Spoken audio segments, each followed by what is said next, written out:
ഏഷ്യാനെറ്റിലെ Vinu V John ചോദിക്കാത്ത ചോദ്യം.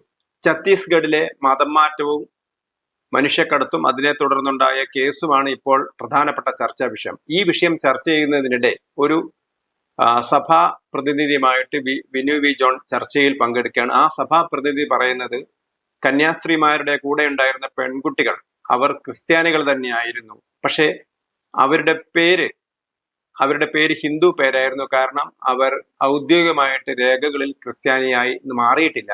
അതിന്റെ കാരണം അവർക്ക് ആനുകൂല്യങ്ങൾ, ക്രിസ്ത്യാനിയായി മാറിയാൽ അവർക്ക് പട്ടികജാതിക്കാർക്കൊക്കെ കിട്ടുന്ന ആനുകൂല്യങ്ങൾ നഷ്ടപ്പെടും എന്നുള്ളത് കൊണ്ടാണ് അവരങ്ങനെ ചെയ്യാറുള്ളത്.